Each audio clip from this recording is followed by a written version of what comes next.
Ya suka tidak mau, senang tidak senang ya, tidak mungkin pemerintah jalan sendiri, kan? Penyelenggara pemilu jalan sendiri, maka harus sendiri. Ya tentu keterbukaan dan kepentingan masyarakat dan negara itu yang penting.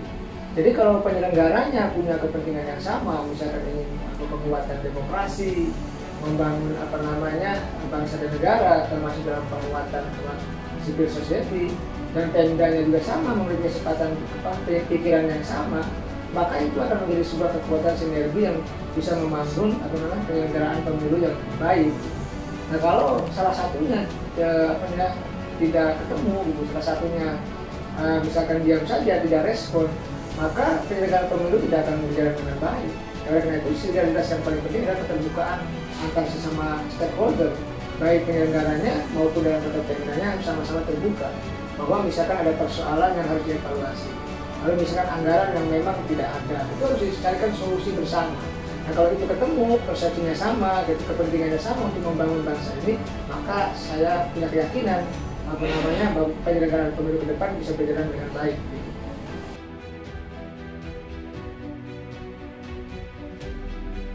Profesionalisme, yang dijaga profesionalisme. Jadi kalau misalkan ya penyelenggara KPU menjalankan tahapan-tahapan pemilu, jalanilah dengan amanah dengan baik.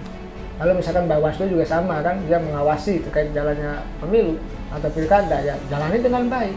Jadi sebenarnya penyelenggara pemilu itu terikat dengan sumpah dan janji, bahkan jabatannya untuk berkhidmat untuk kepentingan negara dan bangsa, tentu kepentingan rakyat juga. Oleh karena itu tadi ya, profesionalisme itu di atas segalanya. Jadi kalau penyelenggara pemilu itu berjalan sesuai dengan profesionalismenya, maka mereka akan bekerja dengan baik dan benar, tidak menyeleweng dan tidak main-main. Ini yang harus dijaga. Jadi konteks profesionalisme itu dikaitkan dengan tanggung jawab sebagai penyelenggara, bahwa tanggung jawabnya bukan hanya kepada misalkan yang memberikan anggaran, ya kan, tapi juga tanggung jawabnya bukan hanya ke DPRD ya, tapi juga kemana bertanggung jawab pada Allah Subhanahu Wa Taala. Itu yang paling penting, karena semua yang kita lakukan adalah diawasi oleh Tuhan Yang Maha Esa, Allah Subhanahu Wa Taala. Ya tentu ya kan semua ruang gerak terbatas, ya kan, di masa pandemi seperti pilkada yang lalu, ya kan, di Desember 2020, masyarakat ketakutan terkait keluar rumah, apalagi mencoblos, ya kan, misalkan memegang pakunya aja ketakutan karena takut tertular dan lain sebagainya. Itu tantangan. Jadi keluar rumah itu sudah takut, apalagi memegang barang-barang ya, terkait dengan alat peraga dan lain sebagainya. Oleh karena itu saya menilai pilkada sudah dilalui, ya kan, artinya sudah berjalan, sudah sukses kan. Ya ke depan tentu kita tidak tahu apakah memang 2024 ketika pilpres nanti atau ketika pilkada nanti serentak tersebut, apakah pandemi ini sudah hilang atau tidak. Kalau masih ada atau nanti kita dalam keadaan pandemi, maka kewaspadaan harus dijaga.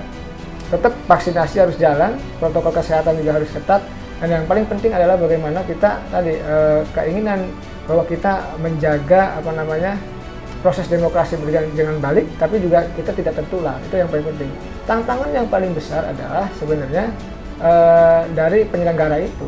Nah, itu kan terkait misalkan dengan persoalan memakai alat pakaian, ya kan, lain sebagainya. Lalu mungkin kalau pandeminya nanti ada gelombang ketiga, kita tidak tahu apakah penyelenggara itu bisa ke rumah-rumah kan untuk mendata dan lain sebagainya. Saya tidak tahu, tapi semua itu adalah kita lihat ke depan, apakah memang pandeminya hilang atau selesai, kita tuntas bisa menyelesaikan corona ini, atau memang kita dalam gelombang ketiga yang diprediksi oleh banyak ahli luar negeri.